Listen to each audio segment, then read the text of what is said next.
Growing up, many kids dream of making it to the NFL. Football is the sport they watch every Sunday with their families and cheer on their favorite team. Depending on who you root for, it can either be a fun or miserable fall and winter watching television. However, regardless of who you root for, many of these players are role models for people. Kids look up to them in hopes of maybe someday being just like them. They want all the power and the fame that these guys have. And for the players, they love all the power and the fame that comes along with it.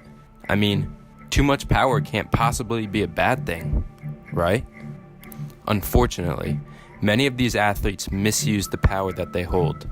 Many of these guys are young and still show signs of immaturity. They can misuse their power and use it to assault another person. Sexual and physical assault has become so common in the NFL nowadays that it barely even comes as a surprise anymore. For example, just recently, Kareem Hunt of the Kansas City Chiefs was caught on video assaulting a woman back in February. He was released by the Chiefs and ended up clearing waivers, which means no one else signed him. Kareem is currently on the commissioner's exempt list, meaning he is suspended indefinitely. Another example is Ray Rice. Rice used to play for the Baltimore Ravens. Back in 2014, he was suspended 2 games by the NFL due to a domestic violence case against him from his wife. When a video was later released of Rice hitting his wife in an elevator, he was released by the Ravens and suspended indefinitely by the NFL. He later won his appeal against the NFL 11 weeks later and was reinstated by the league.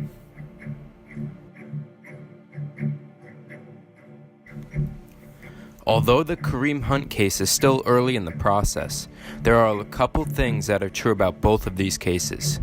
Both of these guys were young running backs who were stars in the NFL. Both of these guys did get released by their teams, but both of these guys were only suspended, not banned. Rice was reinstated by the NFL and is currently eligible to sign with a team. Hunt is suspended right now, but could end up being reinstated as well.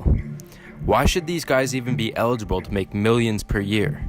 Now, obviously, it's more than likely that neither of these guys will end up playing again in the NFL, but there is still always a chance.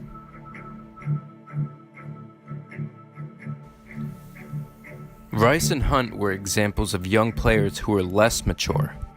There have also been cases of guys who are older and still dealt with these issues.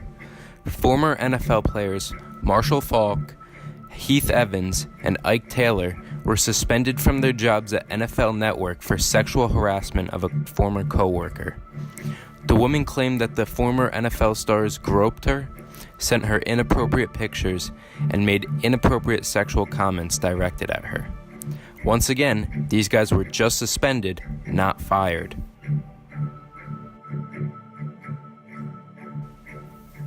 Now, what if you're saying to yourself, well, who cares? These guys that did this stuff either won't play again in the NFL or are already retired. When will they be in the public eye again? Well, another case of a former NFL player involved with allegations of sexual assault is Shannon Sharpe. Sharpe was a 3-time Super Bowl champion tight end and was inducted into the Football Hall of Fame. At the time, he simply stepped away from his job on NFL Today on CBS. He was nor suspended or fired. Now, he appears regularly on a sports debate show on Fox called Undisputed. Although his case included just allegations, many people who know of him either forget about these allegations or are completely unaware of them. Let's shift and talk about guys who are currently playing in the NFL. One example that is familiar to many people is Jameis Winston. Winston is currently the franchise quarterback of the Tampa Bay Buccaneers. He is better known for leading his alma mater, the Florida State Seminoles, to a national championship back in 2013. He won the Heisman Trophy that year as well, for the top player in the country. However, Winston eventually settled a lawsuit filed by a woman at Florida State who claimed that he had raped her back in 2012. The university agreed to pay the woman and her attorneys $950,000 in a settlement.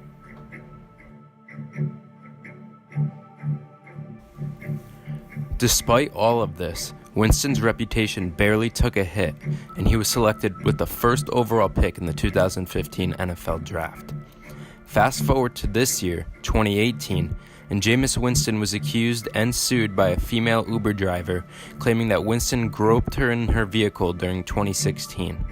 Winston was suspended for the first 3 games of this season by the NFL.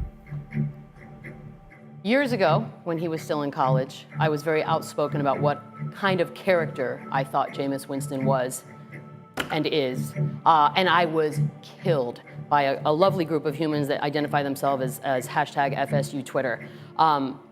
We all receive all kinds of good things. This was a specific group of people that wanted to die on the hill that this particular gentleman is a good character and fit to lead a team and fit to be the face of a franchise, and I was wrong, and I am this and this and this, and now here we are. I don't have much to say other than I am 0% shocked. I'm 0% shocked we're back in this situation. I'm 0% shocked that Jameis Winston and the words basically sexual assault again are going together. This is a bed that the Buccaneers made, and now they get to sleep in it. Once again, just a suspension. Why should a guy like Jameis Winston continue to get away with a slap on the wrist punishment for these kind of actions? Why does he continue to get to live out his dream of playing in the NFL? And what about Reuben Foster? Foster was on the San Francisco 49ers before he was released due to domestic violence accusations from his ex-girlfriend. He was also placed on the commissioner's exempt list, but unlike Kareem Hunt, Foster did not clear waivers. The Washington Redskins signed him. Ennis says she shares the outrage voiced by some across the country after her ex-boyfriend was signed by the Washington Redskins. He invited me to come see him in Florida, and I came and he took one of my phones and he slapped me and pushed me. Told him that I was going to tell his new girlfriend that he paid for my flight out there, so that's what triggered it.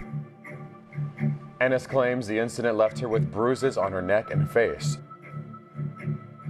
Why should this be allowed? Why should people like this be allowed to represent the National Football League? Why doesn't the NFL step in and give harsher punishments? This is because the NFL commissioner and the people who work at the top of the NFL chain do not give out the appropriate punishments. The commissioner has become so hesitant to permanently discipline the players that it has affected the image of the league. If you are asking yourself, well, why should I care? I don't watch football anyways. Well, these guys are still making millions of dollars. Do they deserve any of the payroll that they're getting? Why do they deserve more chances to live out their dream and be a professional athlete? Well, what should happen to these guys? What is a better punishment than the suspensions they receive? Being on a commissioner's exempt list is simply not enough. If the NFL wants to protect its image and prevent more cases like this from happening, then any player involved in any domestic violence, physical or sexual assault of any kind should be permanently banned from the NFL. By taking these actions, the NFL will show it will not tolerate such behavior and will make the players more aware of their actions.